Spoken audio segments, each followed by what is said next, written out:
अस्सलाम वालेकुम। Programme night addition में हम आपको खुशामदीद कहते हैं। नाज़रीन, मुल्क में जारी पकड़ धक्कड़ और गिरफ्तारियों को हुकूमत एहतसाब करार दे रही है और अपोजिशन इंतकाम। किसका मौक़िफ़ दुरुस्त है और अवाम किस पर एतबार करें? क्या एहतसाब को इंतकाम करार देना क्या सिर्फ एक प्रोपेगेंडा है? इस पर प्रोग्राम के पहले हिस्से में बात होगी। प्रोग्राम का जो दूसरा हिस्सा होगा उसमें बात करेंगे वज़ीर आज़म के दौरे अमरीका की, कि इस दौरे की कितनी अहमियत है पाक अमरीका ताल्लुकात को लेकर। और प्रोग्राम के आखिरी हिस्से में बात होगी कबायली इलाकों में कल होने वाले इंतखाबात की। क्या इन इंतखाबात के बाद वहाँ के जो मुंतखब नुमाइंदे हैं क्या वाकई कोई हकीकी तब्दीली वहाँ पर ला सकते हैं? लेकिन सबसे पहले बात करेंगे मुल्क में जो जारी एहतसाबी अमल है और इससे नून लीग की बढ़ती हुई मुश्किलात। नाज़रीन, तहरीक इंसाफ एहतसाब का नारा लगाकर इक़्तिदार में आई और इक़्तिदार में आने के बाद भी आज तक वज़ीर आज़म अपने इस नज़रिए पर कायम हैं और वज़ीर आज़म अपनी हर तकरीर में ही नज़रिए पर डटे नज़र आते हैं। आज भी मियाँ वाली में उन्होंने कहा कि अपोजिशन जितने मर्जी ड्रामे कर ले, एहतसाबी अमल नहीं रुकेगा। यही वजह है कि जारी एहतसाबी अमल से किसी भी किस्म की कोई रुकावट पैदा नहीं की जा रही और इदारे एहतसाब करने में सबको नज़र आ रहा है कि आज़ाद है, जिसका सबूत ये है कि जिस वज़ीर आज़म ने चेयरमैन नैब का तैनात किया था उसी वज़ीर आज़म को चेयरमैन नैब ने गिरफ्तारी के ऑर्डर्स भी जारी किए। मुल्क में जारी एहतसाबी अमल की इस लहर को अपोजिशन हुकूमती इंतकामी कार्रवाई करार दे रही है और अपोजिशन लीडर ये कहते नज़र आ रहे हैं कि लीगी रहनुमाओं को नवाज शरीफ का साथी होने की सज़ाएँ दी जा रही हैं और वज़ीर आज़म इमरान खान को ये सौदा बहुत महंगा पड़ेगा।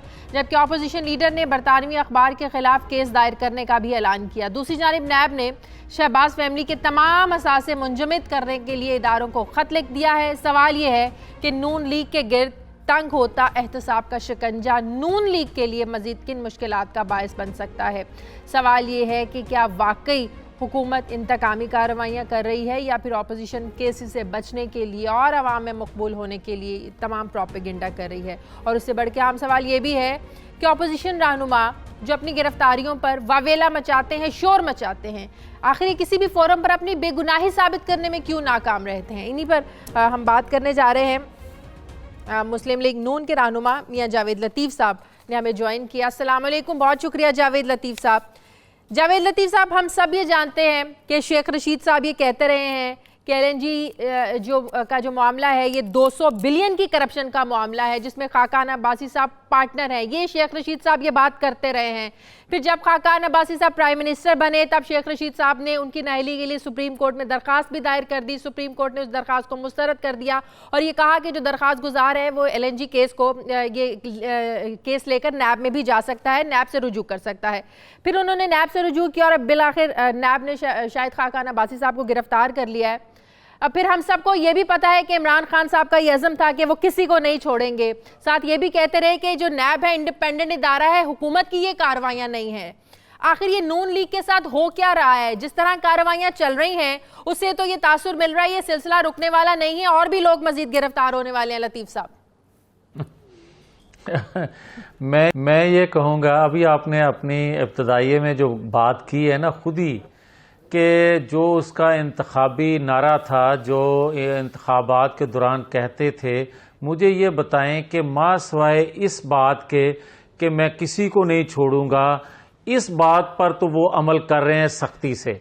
ये बात दुरुस्त है कि आप ये देख लें कि वो इंतकाम की आग जो उनके अंदर भड़क रही है वो थमने का नाम नहीं ले रही। जो उन्होंने नाम लिए थे इलेक्शन से पहले कि मैं नवाज शरीफ को नहीं छोड़ूंगा, उसने कहा मैं शहबाज शरीफ को, हमजा को, एहसन इकबाल को, खाकान अब्बासी को, साद रफीक को, राना सनाउल्लाह को, हनीफ अब्बासी को, उनमें से मेरा ख्याल आसफ जरदारी को 90% तो उस पर वो अमल कर चुके हैं। अब मुझे ये बताए कोई कि क्या बाकी वो जो बातें करते थे, वो जो कहते थे कि टैक्स नहीं अवाम पर लगाऊंगा, नया बोझ नहीं अवाम पर डालूंगा, अवाम को महंगाई की दलदल से निकालूंगा, IMF नहीं जाऊंगा, कोई कर्ज नहीं लूंगा, कोई पाकिस्तान के अंदर रोजगार के नए मौके फराहम करूंगा, डॉलर की 1 रुपया कदर बढ़ जाए तो अरबों रुपया कर्ज बढ़ जाता है, ये आप सारी चीजें, उस पर तो किसी बात पर अमल नहीं हो रहा। हाँ, अमल अगर हो रहा है जो आप बात कर रही हैं कि क्या ये एहतसाब है, ये एहतसाब नहीं है, ये इंतकाम है। इसलिए कि आप ये देखें, आपने एक कोर्ट की बात कि जिन्होंने लगाया एहतसाब के चेयरमैन को, एक सेकंड मेरी पहले बात सुने। तहरीक इंसाफ को इससे क्या फायदा होगा? नवाज शरीफ जेल में है, राना सनाउल्लाह जेल में है, हमजा शहबाज शरीफ जेल में है, خاقان عباسی صاحب نیب نے گرفتار کر لی، اس میں حکومت کا کیا فائدہ ہے؟ کیا فائدہ اٹھا سکتی ہے اس سے میں یہ عرض کرتا ہوں. اچھا مجھے یہ بتائیں کہ یہ اگر حکومت ہوتی، عوامی حکومت ہوتی، تو یہ 1 سال کے اندر عوام کو کوئی ایک ریلیف تو دے چکی ہوتی. مجھے آپ اپنے دل پہ ہاتھ رکھ کے خود ہی بتا دیں کہ کیا اس حکومت نے جب سے آئی ہے کوئی ایک عوامی ریلیف کا کام کیا ہو، کوئی ریاست کی بہتری کے لیے کام کیا ہو، کوئی آنے والی نسلوں کے لیے کوئی بہتر کر دیا ہو؟ نہیں آپ کہہ سکتے. اس کے لیے یہ حکومت جواب دہ ہے. آپ رک جائیں نا، مہنگائی پر ہم جیسے اینکرز نے بھی بات کی ہے، عوام نے بھی بات کی ہے. جی آپ سوال کرتی ہیں، ایک سیکنڈ آپ سوال کرتی ہیں پھر جواب بھی لے لیا کریں نا، یہ کوئی مناسب نہیں ہے. آپ نے مجھے کہا اپنے دل پہ ہاتھ رکھ کے بتا دو، تو میں نے کچھ بتانا تو تھا نا. یہ انتقام لے رہے ہیں، یہ انتقام لے رہے ہیں عوام سے، یہ انتقام لے رہا ہے تاجر سے، انڈسٹریلسٹ سے، مزدور سے، تنخواہ دار طبقے سے، ٹیکنوکریٹ سے، یہ انتقام لے رہے ہیں صحافیوں سے، یہ انتقام لے رہے ہیں پاکستان کے اداروں میں ہر اس بندے سے جنہوں نے پاکستان کے لیے کچھ کیا ہے.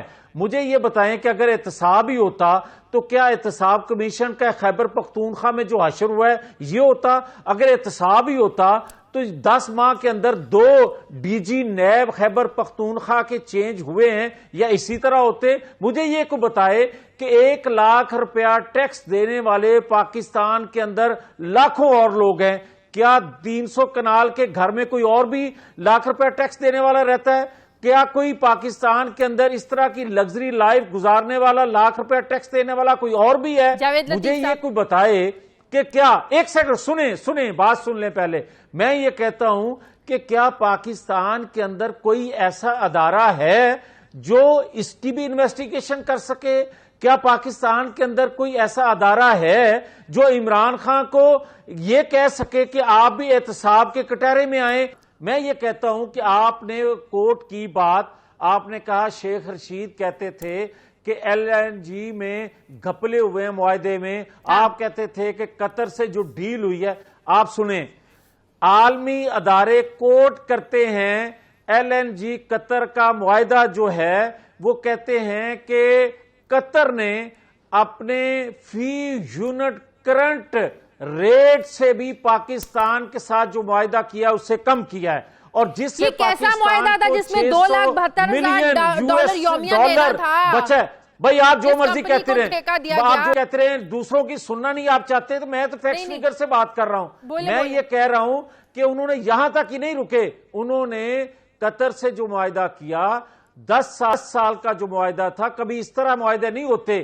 اس وقت ہمیں زیادہ ضرورت تھی LNG کی، اس وقت پاکستان میں گیس کا، بجلی کا بحران تھا، بجلی کے کارخانے ہم گیس پہ لگا رہے تھے کیونکہ زیادہ ضرورت تھی، مگر انہوں نے پاکستان کو یہ چھوٹ دی کہ 10 سالوں میں آپ کو جتنی ضرورت ہوگی، آپ باؤنڈ نہیں ہیں، پابند نہیں ہیں کہ اتنی ہی آپ گیس لیں گے تو ہم اس معاہدے پہ قائم رہیں گے. آپ لوگوں کو معاہدہ کرنا پڑا، اس پر قومی خزانے کو نقصان ہوا.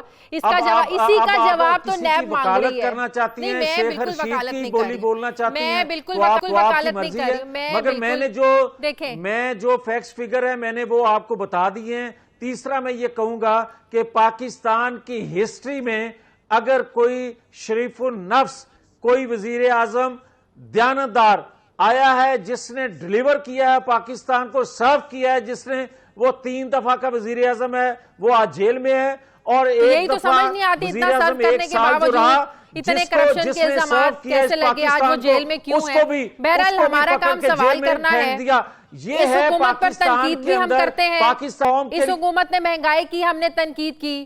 IMF سے ڈیل ہو رہی تھی، تب یہ میڈیا تنقید کر رہا تھا کہ اس ڈیل کے نتیجے میں آپ پاکستانیوں کو کیا حال کرنے والے ہیں. اس لیے ہمارا کام سوال کرنا ہے، جواب دینا یا نہ دینا.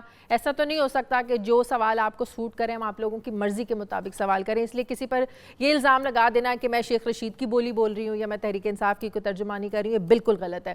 مجھے پروگرام میں ایک بریک لینی ہے. بریک کے بعد جب واپس آئیں گے تو سابق پروسیکیوٹر نیب راجہ عامر عباس ہمارے ساتھ ہوں گے ایک چھوٹے سے وقفے کے بعد.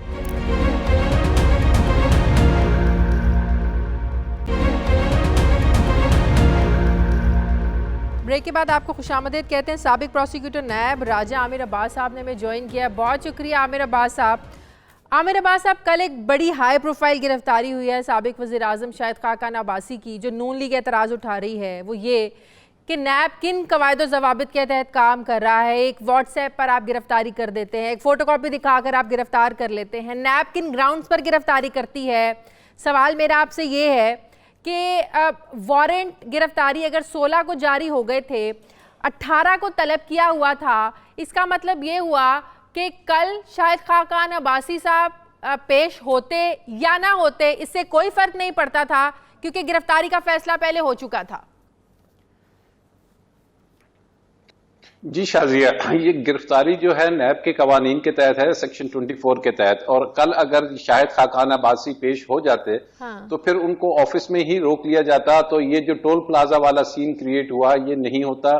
انہیں وہیں کہہ دیا جاتا کہ جناب آپ کے یہ وارنٹس ایشو ہو چکے ہیں، اور وارنٹس ایشو ہونے کی جو بظاہر وجہ نظر آ رہی ہے کہ جو سیکٹری پیٹرولیم ہیں عابد سعید صاحب، جب انہیں اریسٹ کیا گیا اور وہ وعدہ معاف گواہ بنے، اپروور بنے، اور جب وہ اپروور بنے تو انہوں نے بننے کی جو وجوہات ہوتی ہیں کہ وہ کچھ ایویڈنس دیتے ہیں جس کے بدلے ان کے خلاف کیس نہیں ہوتا. اس ایویڈنس کی روشنی میں نیب نے غالباً سمجھا کہ اب جو شاہد خاقان عباسی صاحب ہیں، جن سے پہلے بھی ایک 70 سوال نامہ کوسچنئر انہوں نے دیا تھا جس کے وہ جوابات نہیں دے پا رہے تھے، کیونکہ نیب میں کوآپریشن کا مطلب یہ نہیں کہ اگر ہر پیشی پہ آپ کو بلایا ہے تو آپ اپنی لینڈ کروزر میں جا کے ویڈیو بنوا کے واپس آ جائیے. آپ نے ان سوالات کا جواب دینا ہوتا ہے، آپ نے اس انٹیروگیشن کا حصہ بننا ہوتا ہے، آپ نے انویسٹیگیشن کا حصہ بننا ہوتا ہے. تو ان چیزوں کو مد نظر رکھتے ہوئے ان کا اریسٹ کا وارنٹس نکلے اور انہیں اریسٹ کیا گیا، اور اب ان سے پوچھ گچھ جاری ہوگی کہ بتائیے یہ تمام جو کیس تھا ایل این جی کا، اس میں کیا ایشوز تھے، یہ کانٹریکٹس اتنے ہائی پرائس پہ کیسے دیا گیا، 15 سال کے لیے آپ نے کیسے دے دیا، پھر آپ کی جو ایگرو کی وہاں کی فارمز تھی اس کو لاکھوں ڈالر یومیہ چاہے وہ کام کریں نہ کریں یہ دیں گے. اس سے جو پبلک ایکسچیکر کو جو نقصان ہوگا. تو مجھے بتائیے اس ایگریمنٹ میں ہم آتے ہیں، یہ جو آپ نے وعدہ معاف گواہ کی بات کی، قانون میں ایسے وعدہ معاف گواہ کی کیا اہمیت ہوتی ہے؟ قانون ایسے شخص کو کس نظر سے دیکھتا ہے کہ ایک ایسا شخص جو حکومت کا حصہ رہا ہو، جس نے اپنا عہدہ پوری طریقے سے انجوائے کیا ہو، اور ایک دم وہ اٹھ کر کہہ دے جی میں اس وزیر کے خلاف جو ہے وہ گواہی دیتا ہوں، تو کیا یہ شک کی نگاہ سے نہیں دیکھا جاتا ایسی گواہی کو؟ نہیں، ایسی گواہی کو قطعاً شک کی نگاہ سے نہیں دیکھا جاتا. ایسی گواہی آپ کے قانون میں موجود ہے. آپ کی نیب آرڈیننس کی پروویژن یہ اجازت دیتی ہے کہ وائٹ کالر کرائم میں بعض اوقات ایسے ہوتا ہے کہ بہت مشکل ہوتا ہے ایویڈنس کو کلیکٹ کرنا، یا کبھی وہ ڈسٹروائے ہو جاتا ہے، یا جو ریئل بینیفیشریز ہوتے ہیں کہ اصل فائدہ کس کو ہوا ان تک پہنچنے کے لیے قانون میں یہ چیز شک دی ہوئی ہے. تو اس شک کا استعمال کرتے ہوئے آپ کے علم میں ہوگا کہ اس سے پہلے بھی اسحاق ڈار صاحب وعدہ معاف گواہ بنے تھے، اور انہوں نے ایک ایک ڈیٹیل بتائی تھی، ایک ایک اکاؤنٹ کا بتایا تھا، قاضی فیملی کا بتایا تھا کہ کس اکاؤنٹ سے کتنی رقم جاتی تھی، کون سے پاسپورٹ سے. تو یہ اسی کے مد نظر رکھتے ہوئے وعدہ معاف گواہی کی طرف جو ہے نیب گیا ہے، اور یقیناً ان کے پاس ٹھوس شواہد آئے ہوں گے کہ جس کی بنیاد پر انہوں نے اس ملک کے سابق وزیر اعظم کو اریسٹ کیا ہے. اب ہو کیا رہا ہے انفارچونیٹلی کہ ہم عدالتوں میں کیس لڑنے کی بجائے میڈیا پہ آ کے اس کو اپنا کیس بتا رہے ہیں کہ جناب یہ کوئی پولیٹیکل، دیکھیے پولیٹیکل آپ جو بھی سٹانس لیں لیکن کیس کو پولیٹیسائز مت کیجئے. کیس کے میرٹس ہیں، اور انفارچونیٹلی ہمارا میڈیا بھی شازیہ یہ بڑا ایک انفارچونیٹ ایکسپیکٹ ہے کہ وہ پارٹیزن بن جاتا ہے. وہ آ کے جو ہمارے ملک میں کرمنلز ہیں یا جن کے خلاف کیسز ہو رہے ہیں ان کو وہ آ کے گلوریفائی کرنا شروع کر رہا ہے کہ جناب یہ تو بے گناہ ہے، یہ تو اس نے کچھ نہیں کیا. اگر اس نے کچھ نہیں کیا تو یہ کام عدالتوں کا ہے اور اس محکمے کا ہے کہ وہ اس کی انویسٹیگیشن کریں، عدالتوں میں جائیں، اور عدالتوں سے اگر وہ بری ہوتے ہیں. قطر کے ساتھ یہ ڈیل تھی، ایل این جی، قطر کے ساتھ یہ معاہدہ تھا، اینگرو کا ٹرمینل تھا، آپ کو بھی پتہ ہے ایک بہت بڑی کمپنی ہے. اب کیا یہ الزامات صرف شاہد خاقان عباسی تک محدود رہیں گے، یا اینگرو جو ایک بہت بڑی کمپنی ہے ان کو بھی شامل تفتیش کیا جائے گا؟ پھر قطر کے ساتھ ایک معاملہ ہے، اگر سمجھا جائے کہ قطر کے ساتھ ڈیل شفاف نہیں تھی، میرٹ پر نہیں تھی، تو خاقان عباسی صاحب کے علاوہ ایک وزیر کے علاوہ جس نے ڈیل کی اپنے وقت میں، کن کن اور لوگوں کو شامل تفتیش کیا جائے گا؟ دیکھیے اب شامل تفتیش ہر وہ شخص جس نے اس سے فائدہ اٹھانے کی کوشش کی ہے، اور ہر وہ شخص جس کے مس یوز آف اتھارٹی سے آپ کے ہمارے پبلک جو پبلک ایکسچیکر کا پیسہ ضائع ہوا ہے उन सब से ये सवाल पूछा जाएगा। ऑल्दो इसमें अब आपका कतर के साथ एक मुआहदा हो चुका है, उस मुआहदे से हटना के लिए एक बड़े सख्त कॉन्सिक्वेंसेज हैं, हम ऑलरेडी फेस कर रहे हैं इंटरनेशनल आर्बिट्रेशन में, हमने रिकॉर्डेक में देखा, हमने कारके में देखा, जहां हैवी जुर्माने हो रहे हैं। लेकिन अगर आप उनके ब्रादरली आपके उनके साथ ताल्लुकात हैं, तो अगर आप उनको कन्विंस कर लेते हैं कि जनाब इन जो हमारे एग्रीमेंट है इसमें ये कुछ चीजें म्यूचुअल कॉन्सेंट के साथ मॉडिफाई कर ली जाएं, तो वो मुमकिन है। ये 15 साल का पीरियड है, ये तमाम चीजें अब नैब ने देखनी है और हर वो शख्स जो इस केस में आएगा उसे। लेकिन बात यह है कि ये जो नैब की परफॉर्मेंस है शाजिया, उस पे थोड़ा सा मुझे एक क्वेश्चन मार्क नजर आता है कि ये इतने हाई प्रोफाइल और हाइपर टेक्निकल केसेस होते हैं कि इसमें नैब की जो कैपेसिटी है उसका इशू है। इनको चाहिए कि फॉरेन इन्वेस्टिगेटर्स अभी पूरी दुनिया में मिलते हैं जो इन क्राइम्स के माहिर होते हैं, जो आपको ढूंढ के देते हैं कि इन इंटरनेशनल कॉन्ट्रैक्ट्स में क्या गलती हुई है, इसमें कहां पे क्या चीज थी, इंटरनेशनल एलएनजी का रेट क्या था उस वक्त, अमेरिका उस टाइम इतनी सस्ती एलएनजी दे रहे थे। तो इन तमाम चीजों को नैब अगर कर पाएगी तो तब तो दुरुस्त है। और अगर नैब ने वही तफ्तीश का म्यार रखा, वही प्रोसिक्यूशन का म्यार रखा जिसके बारे में जस्टिस खोसा साहब ने अभी भी कहा है कि आपका काम सिर्फ ये नहीं है कि किसी को पकड़ा फिर उसको 90 दिन का रिमांड लिया। अच्छा, 90 दिन का ज़ाहिर है, इससे ज्यादा तो रिमांड होगा नहीं। अब गिरफ्तारी के बाद रिमांड का एक सिलसिला शुरू हो जाएगा। अब रेफरेंस कब दायर होगा और इन 90 दिनों के अंदर अंदर जरूरी है कि नैब रेफरेंस भी दायर करे? बड़े केसेस में मैंने देखा रेफरेंस बनता नहीं है, इल्जामात कुछ साबित होते नहीं है, 90 दिन तक आप रखते हैं और बाद में जो है ना वो बंदा छूट जाता है, और फिर जिसकी वजह से नैब की जो रेपो खराब होती है। बिल्कुल आपने जी शाजिया, 90 डेज का मैक्सिमम रिमांड है, लेकिन मैं समझता हूं कि नैब को अब ये बाकी के छोटे मोटे केसेस छोड़ देने चाहिए। ये 5-10 जो मेगा केसेस कर रहा है, जिसमें मनी लॉन्ड्रिंग के केसेस हैं, शहबाज शरीफ साहब के हैं, शाहिद खाकान के हैं, इन पे फोकस करे और अवाम के अंदर ये जो एक बेचैनी फैली हुई है कि ये अकाउंटेबिलिटी अकाउंटेबिलिटी अकाउंटेबिलिटी, इसको किसी हतमी तरफ लेके जाएं ताकि दुनिया में भी मीडिया देख रहा है आपका कि इस मुल्क में जब केसेस होते हैं तो उसके बाद कन्विक्शंस भी होती हैं। इस हिस्से में दुनिया के अगर मजबूत से मजबूत तर आदमियों पे हाथ डाला जा रहा है तो आपका FATF में भी अच्छा इंप्रेशन बनेगा और लोग आपकी तरफ आएंगे। लेकिन अगर आपने एक एम्बैरेसिंग सिचुएशन में इस मुल्क को डाल दिया तो इमरान खान की हुकूमत के लिए भी ये बहुत बड़ा इशू होगा, जो अकाउंटेबिलिटी के 24 घंटे नारे लगाते हैं। और उसके बाद इस मुल्क से ये जो करप्शन का नासूर है, ये इसको हटाना बड़ा मुश्किल हो जाएगा। अच्छा आमिर अब्बास साहब, तहरीक इंसाफ बारहा ये मुतालबा करती रही है जब अपोजिशन में थे कि LNG के जो मुआहदा आपने किए हैं इसकी तफसीलात मंजर-ए-आम पर लाई जानी चाहिए, पार्लियामेंट में डिस्कस होना चाहिए। लेकिन कुछ इंटरव्यूज़ में इमरान खान साहब वज़ीर-ए-आज़म साहब ये जब उनसे ये सवाल पूछा गया कि जो चाइना के साथ आपने डील की है, जो CPEC के मामलात पर आप लोगों के मामलात चल रहे हैं, जो डील्स चल रही हैं, उनको भी आप मंजर-ए-आम पर लाएँ।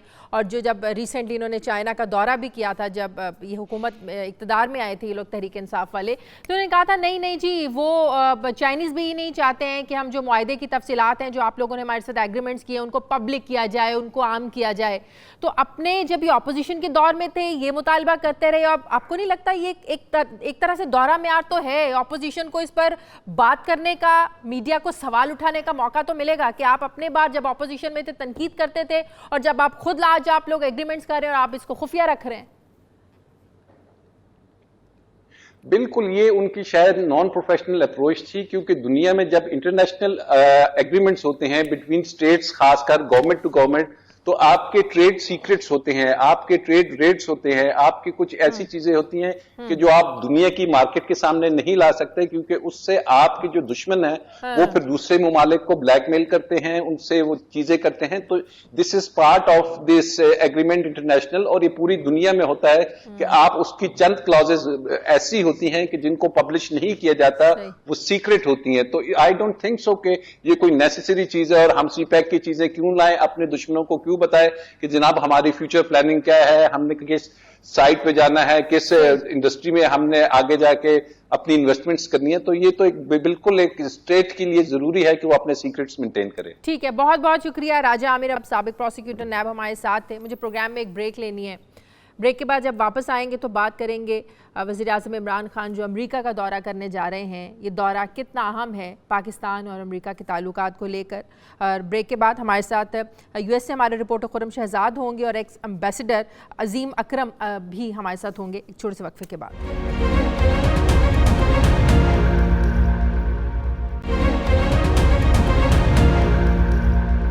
नाज़रीन, इक़्तिदार संभालने के बाद वज़ीर आज़म इमरान खान आज पहली बार अमेरिका के सरकारी दौरे पर आज रात रवाना हो रहे हैं।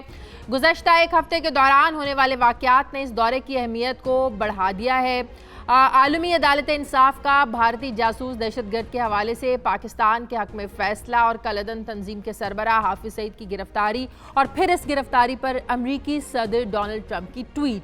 और कहा जा रहा है कि दौरा वज़ीर आज़म इमरान खान के गुज़श्ता 4 सरकारी दौरों में से सबसे ज़्यादा अहमियत का हामिल होगा। लेकिन अभी भी कुछ तज्ज़ियाकार और सीनियर जो सिफारतकार हैं उनकी राय ये है कि जो दौरा है ये अफ़गान तालिबान और अमेरिका में जारी और तालिबान के दरमियान जो जारी मुज़ाकरात हैं, इसका जो महवर होगा इस दौरे का, यही एक स्ट्रॉन्ग एजेंडा होगा इस मीटिंग का। वज़ीर आज़म इमरान खान का ये दौरा इस एतबार से भी तारीख साज और मुनफरिद होगा कि वज़ीर आज़म, आर्मी चीफ, DGISI और DGISPR समेत इस दौरे में शरीक तमाम हाई ऑफिशल्स कमर्शियल फ़्लाइट के ज़रिए अमेरिका जा रहे हैं, जबकि कुछ पहुंच भी चुके हैं। वज़ीर आज़म वहाँ किसी बड़े होटल में क़याम नहीं करने जा रहे हैं, बल्कि वो पाकिस्तान हाउस में क़याम करेंगे। हुकूमत का ये भी दावा है कि वज़ीर आज़म का दौरे अमेरिका कौम को सिर्फ $60,000 में पड़ेगा, जबकि 2015 में साबिक वज़ीर आज़म नवाज़ शरीफ का दौरा अमेरिका कौम को $4,60,000 में पड़ा था।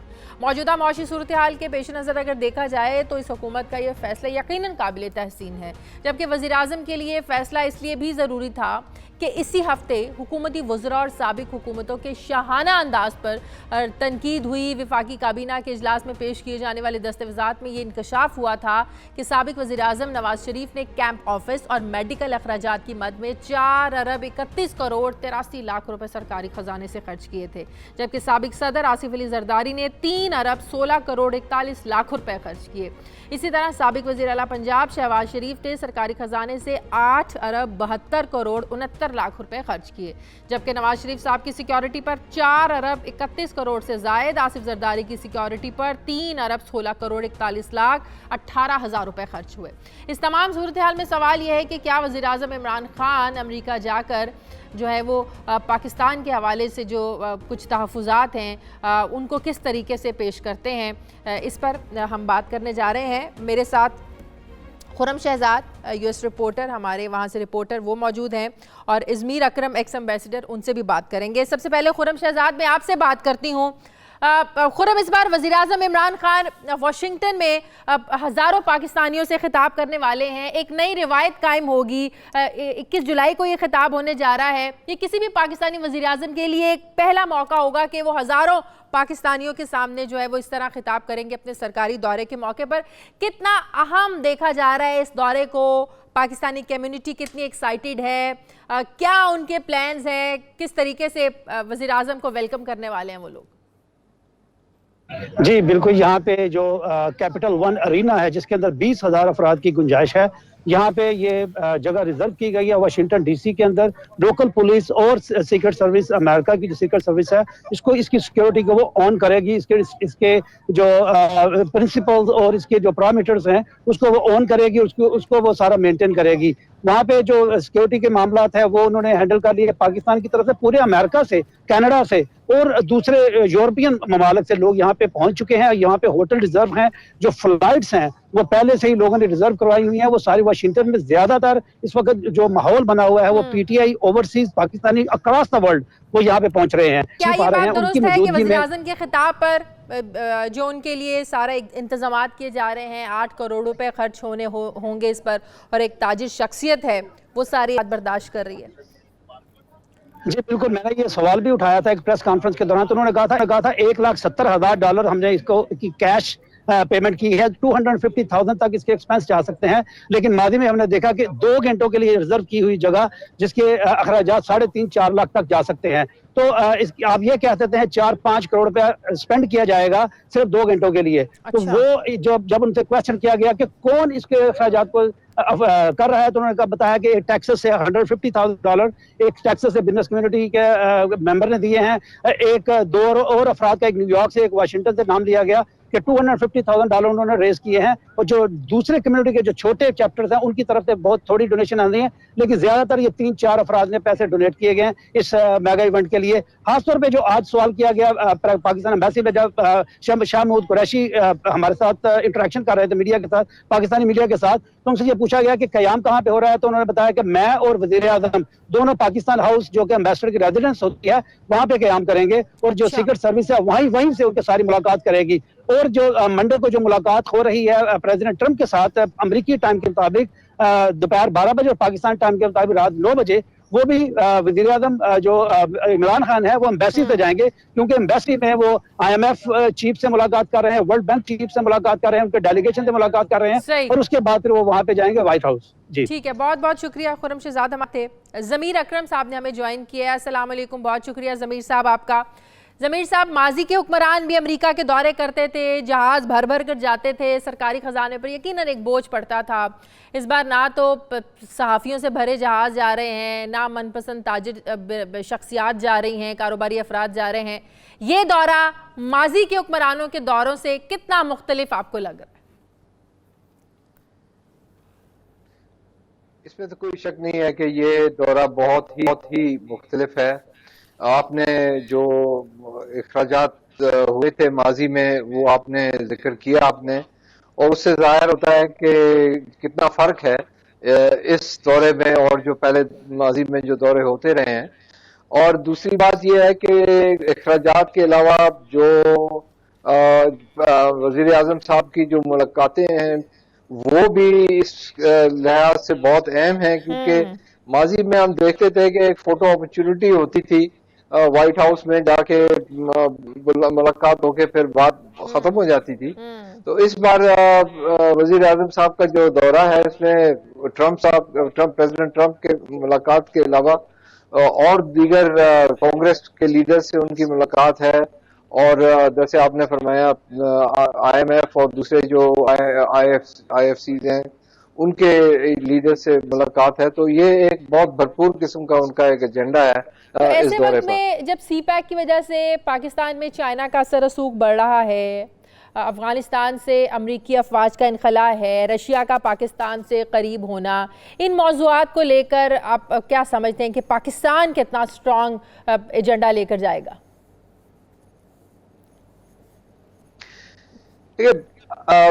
दो चीजें हैं। एक तो ये है कि अमेरिका के क्या एजेंडा हो सकता है, और मेरे ख्याल में अमेरिका का एजेंडा जो है उनकी जो अहमियत उनके लिए है वो है अफगानिस्तान, और वो ये हमसे चाहते हैं कि हम उनकी मदद करें कि वो वहां से अफगानिस्तान से एक अपने विड्रॉल के एक फेस सेविंग उनको मिले और वहां से वो अपनी फौजें वापस निकाल सकें।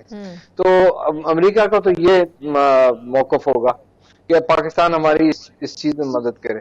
हमारा जो मौकफ है वो है अपने जो बायलैटरल जो हमारी ताल्लुकात हैं अमेरिका के साथ उनको मजबूत करना, उनको मुस्तहकम करना और एक प्रोसेस को शुरू करना जो आगे जाके भी हमारे जो ताल्लुकात हैं उसमें बेहतरी आए। आपको मालूम है अच्छी तरह से कि हमारे ताल्लुकात अमेरिका के साथ काफी बुरे हाल में है इस वक्त, और एक मौका अभी ये अफगानिस्तान की वजह से हमें मिला है कि हम अपने ताल्लुकात बेहतर करें, और इस मौके का फायदा उठाते हुए हमें दूसरे जो भी इश्यूज हैं उन पर भी हमें पेशकदमी करनी चाहिए। आपने टेररिज्म का हवाला दिया, और ये भी जरूरी है कि अमेरिका की तरफ से भी उन्होंने बलोच लिबरेशन ऑर्गेनाइजेशन को टेररिस्ट ऑर्गेनाइजेशन डिक्लेयर किया है, तो उन्होंने भी कुछ पेशकदमी की है इस इशू पे। तो ये एक बहुत अहम फैसला था अमेरिका की तरफ से। दूसरा लेकिन जो जरूरी चीज है जो हमें अमेरिका को समझाना होगा वो ये है कि उनके जो ताल्लुकात हैं हिंदुस्तान के साथ, जो वो चाहते हैं हिंदुस्तान को इस्तेमाल करना चीन के खिलाफ, इससे खित्ते में जो निज़ाम है उसको नुकसान पहुंच रहा है, اور خاص طور پہ جس طرح سے ہندوستان امریکہ کو استعمال کر کے اپنے ہتھیار یہ جو جنگ شروع کی ہوئی ہے، انہوں نے ایک ریس شروع کی ہوئی ہے آرمز بلڈ اپ کی، اس سے خطے کو نقصان پہنچ رہا ہے۔ صحیح، ٹھیک ہے، بہت شکریہ ضمیر اکرم صاحب ہمارے ساتھ تھے۔ مجھے ناظرین پر بریک لینی ہے، بریک کے بعد جب واپس آئیں گے تو بات کریں گے کہ کل قبائلی اضلاع میں ہونے والے پہلے جو صوبائی الیکشنز ہیں وہاں پر فاٹا کو جب سے ضم کیا ہے کے پی کے میں، کل ہونے والے جو الیکشنز ہیں وہاں کے جو منتخب نمائندے ہیں کیا واقعی جو اضلاع ہیں قبائلی ان کی تقدیر کو بدل سکیں گے؟ ایک چھوٹے سے وقفے کے بعد بات کرتے ہیں۔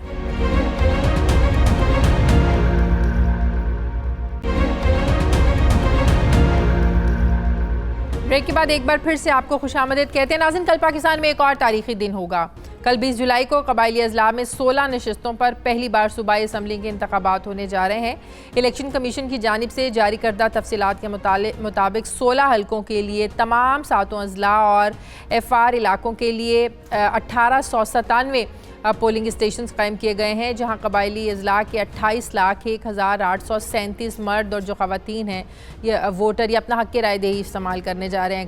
کل کے دن امن و امان کی صورتحال کو بھی کنٹرول کرنے کے لیے اداروں کے لیے یقیناً ایک بہت بڑا چیلنج ہوگا، اور اس کو کمفرٹیبل بنانے کے لیے بھی ظاہر ہے الیکشن کمیشن نے فوج سے مدد طلب کی ہے۔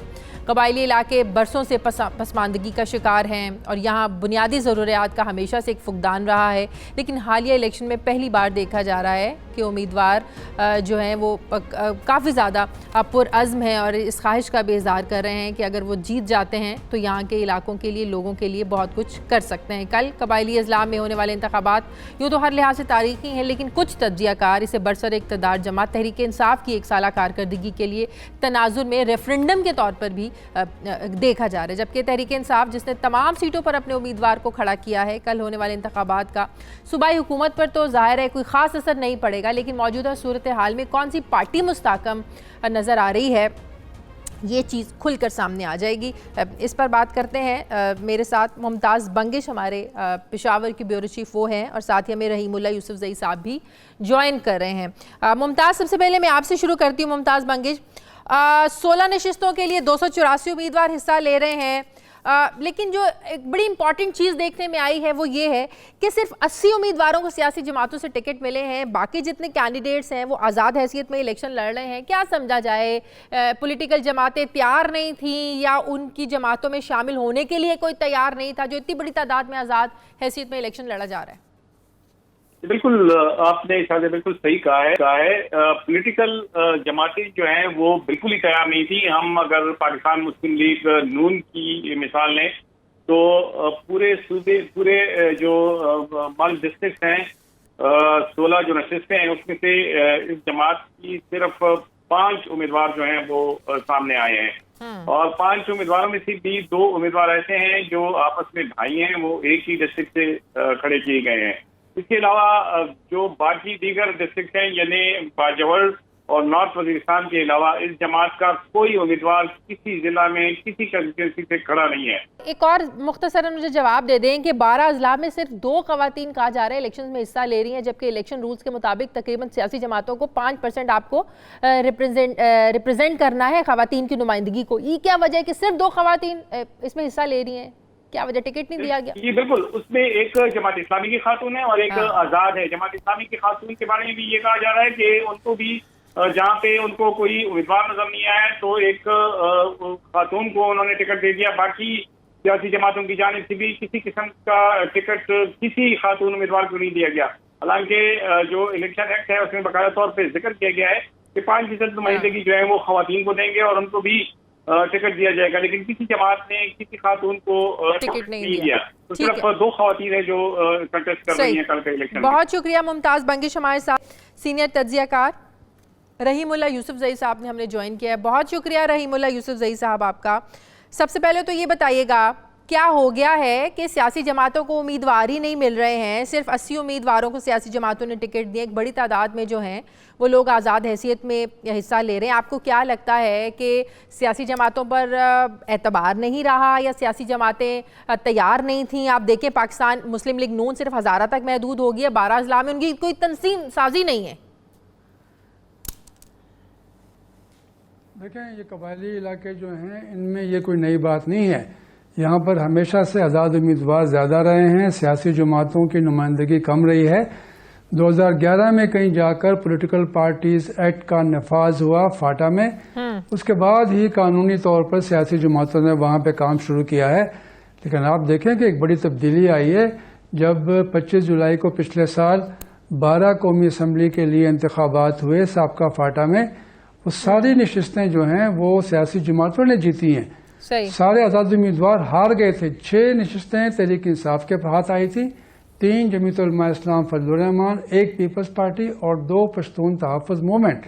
تو ایسی بات نہیں ہے. میرے خیال میں آزاد امیدوار زیادہ ہیں لیکن ان کے جیتنے کے امکانات کم ہیں. جیتنے کے امکانات سیاسی جماعتوں ہی کے ہیں. اور آپ دیکھیں گے کہ یہ آزاد امیدوار جو ہیں ان میں سے اکثر یہ بڑے ہی نان سیریس ہیں, ان کو کوئی جانتا بھی نہیں ہے, کوئی ان کا ووٹ بینک نہیں ہے. اکا دکا اگر 16 میں سے منتخب ہو گیا تو یہ بھی بڑی حیرانی کی بات ہوگی. دوسری بات یہ ہے کہ دیکھیں صرف 16 نشستیں ہیں. 16 نشستوں کے لیے تحریک انصاف نے 16 امیدوار کھڑے کیے ہیں, جمعیت علماء اسلام فضل الرحمان نے 15 امیدوار کھڑے کیے ہیں. تو ایسا بھی نہیں ہے. جو پاکستان مسلم لیگ نواز ہے اس کا تو قبائلی علاقوں میں کبھی اثر نہیں رہا. خیبر پختونخوا میں یہ ہزارہ تک یا ملکنڈ تک محدود ہے. تو یہ بھی کوئی حیرانی کی بات نہیں ہے کہ اس کو فاٹا سابقہ فاٹا میں امیدوار نہیں مل رہے. میرے خیال میں یہ ایک پہلے سے یہی ٹرینڈ ہے, اس میں کوئی نئی بات نہیں ہے. رحیم اللہ صاحب, پولیس کس حد تک ایکٹیو ہے؟ آپ کو بھی پتا ہے سب کچھ پہلے پولیٹیکل ایجنٹ کے تحت ہی ہوتا تھا. آپ کے سارے ریکارڈز ہوتے تھے, آپ نے کوئی پراپرٹی خریدی ہے, زمین خریدی ہے, ان رائٹنگ تو کچھ ہوتا نہیں تھا, پٹواری سسٹم تو وہاں پر ہے نہیں. تو یہ ایک دم سارا سسٹم بدلنے کے بعد کیسے چلے گا؟ کوئی بھی کسی بھی پراپرٹی کو اگر کلیم کر لے گا, اگر پولیٹیکل ایجنٹ یہ سارا سسٹم ختم ہونے جا رہا ہے تو لوگوں کے پاس کیا ایویڈنسز ہوں گے, کیا ثبوت ہوں گے؟ دیکھیں پولیس کا نظام تو بالکل نیا ہے اور اس میں تو وقت لگے گا کہ وہاں پہ پولیس تھانے بنے اور پولیس کی نفری جو ہے وہ بڑھائی جائے, ان کی تربیت ہو جائے. تو یہ تو بالکل ابتدائی دن ہے اور وہاں پہ عدالتیں ابھی کام کر رہی ہیں, لیکن یہ بھی ظاہر ہے اس میں وقت لگے گا. وہاں پہ کورٹ ہاؤسز نہیں ہے, وہاں پہ عملہ جو ہے اس کی بھرتی ہو رہی ہے. یہ جو آپ نے ایشو اٹھایا یہ بڑا اہم ہے. سیٹلمنٹ کے ایشوز ہیں, ریونیو کے ایشوز ہیں, وہاں پہ بالکل ایک نیا نظام آ رہا ہے. پولیٹیکل ایجنٹ کے پاس بے شمار اختیارات تھے, ابھی وہ اختیارات ان سے لے لیے گئے ہیں اور بھی حصہ دار بن گئے ہیں سارے اس معاملے میں, ایڈمنسٹریشن میں اور جمہوری اداروں میں.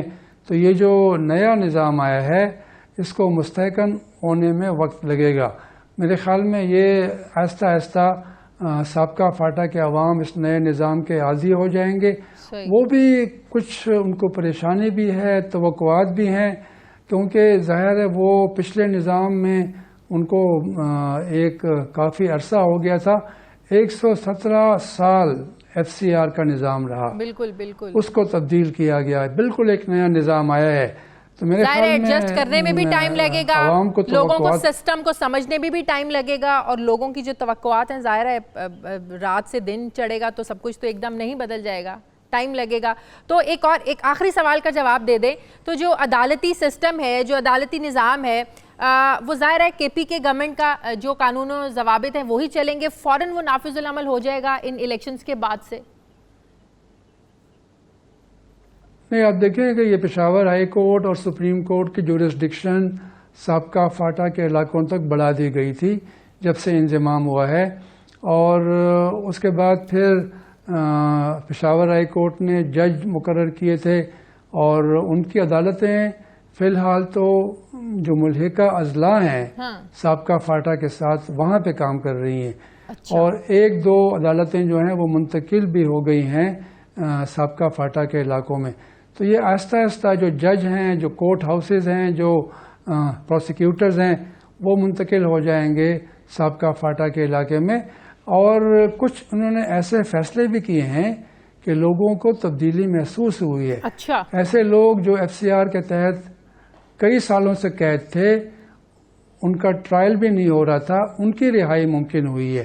تو اگر اس طرح کے فیصلے ہوں گے تو پھر عوام کا اعتماد بڑھے گا نئے نظام سے, اور جو جی بالکل، اور جو وسائل کی بات ہوئی تھی تو 162 ارب روپے صوبائی حکومت کہہ رہی ہے، مرکز نے بھی پیسے دیے ہیں، وہ یہ وہاں پر ترقیاتی اور تعمیر نو کے کاموں کے لیے استعمال کریں گے۔